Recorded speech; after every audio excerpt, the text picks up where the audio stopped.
Hi, in this video I'm going to introduce you into our back-end system where we process orders. So I'm going to show you, I've placed a sample order myself, and so we're basically going to look up that order number in the back end and then just process the order so you can get an idea of how to process orders through Basic Invite. So this is my account on the Basic Invite website, and you can see my order numbers right there. It's also right here, so I'm just going to copy it, and then we're going to go over here, and this is what the back end looks like. So I'm not going to go into great detail in this video about all of the tabs and what's under each one and what you'll do, but for this purpose, when you log in, this is the screen that you'll see. So I'm going to take that order number that I just got and I'm going to paste it into where it says order number right here. I'm going to paste it in. Okay, maybe not. I think I copied the wrong.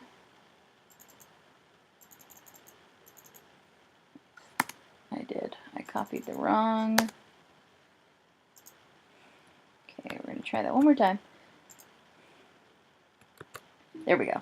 And then just hit enter to search for it. And there it is. There I am. You can see my name, and you can see when it was purchased. You can also see when we have to get this sent off to print. So we have till the 19th, and the status of it says it's being processed. So I'm just going to click on it, and that will take us to the order page screen. And so on this page you'll see these are all the orders I have that I've placed. So any customer, if they have previous orders under their account, you'll be able to see them here and click on them. And a nice trick is to right click over it, and then you can click open link in new tab, and that way if you want to stay on the current order, you can then look up another order and just navigate between those two tabs with those two different orders you're wanting to look at. Okay, here's that information. This is when it was placed. This is how long we have till it's due. Here's my account information. So here's like my email and my name. And then you can also see the customer's billing address on here as well. So here's the billing and the shipping. And then here's the payment method and then the shipping method. You'll look at the shipping and handling information section a lot because lots of customers like to know when their package is to be delivered. So it looks like mine is estimated to be delivered between the 26th and the 28th. And then you can scroll down and you can see the cards I'm ordering. Ordering the same card. I did that because I wanted to try two different kinds of colors on my card to see how they would print and decide which one I like the best.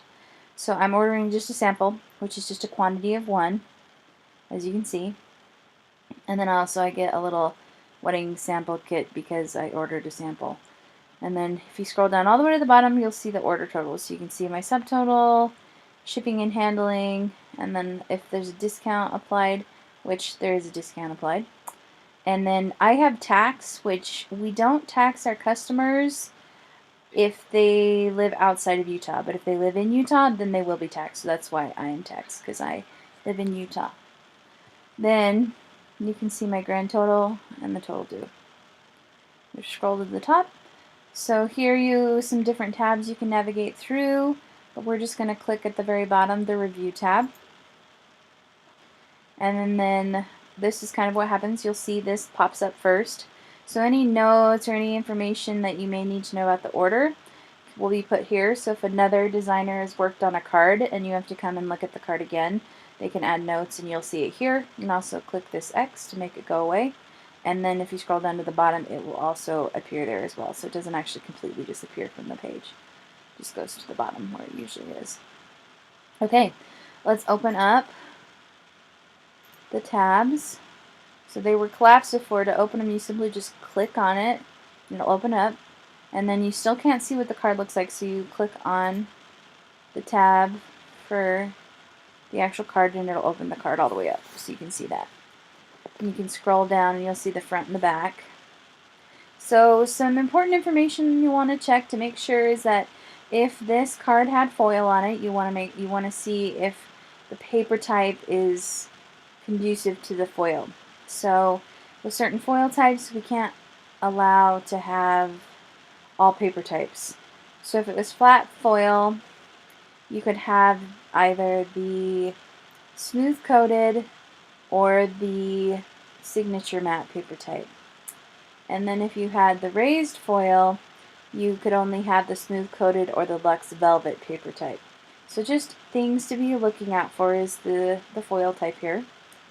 And then also their addresses, like if I had addresses and this person had review instructions, you'd have to check their addresses. You'd have to look through all of their addresses, their contacts on their envelopes to make sure that there weren't any duplicates.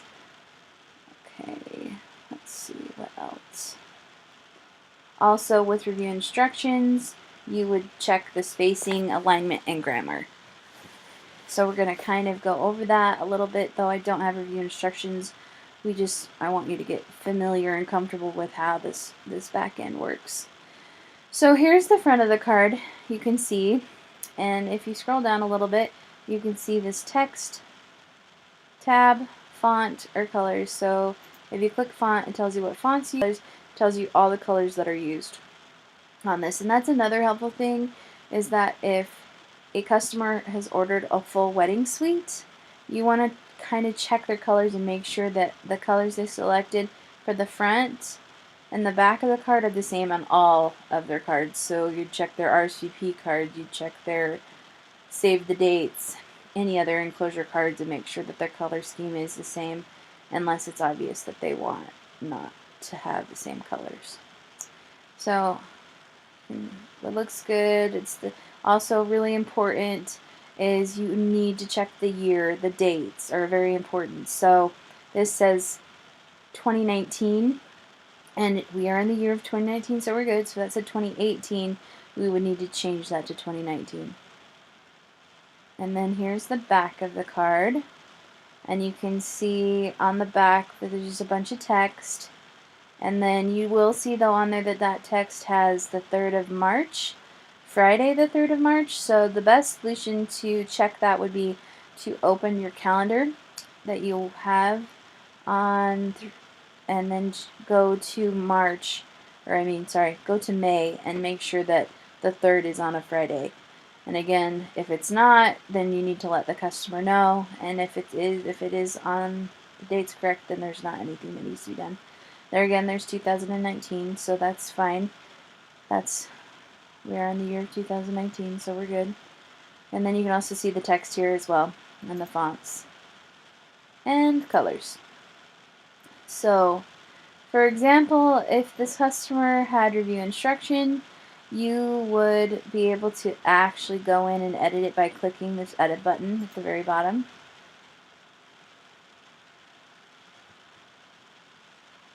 It may take a minute to load. My computer seems to be running a little slower than the ones at work, but hopefully it'll produce that page.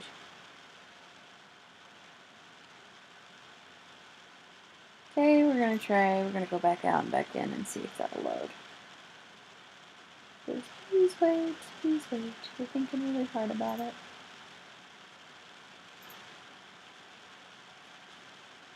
Okay, well that's loading. I can keep talking.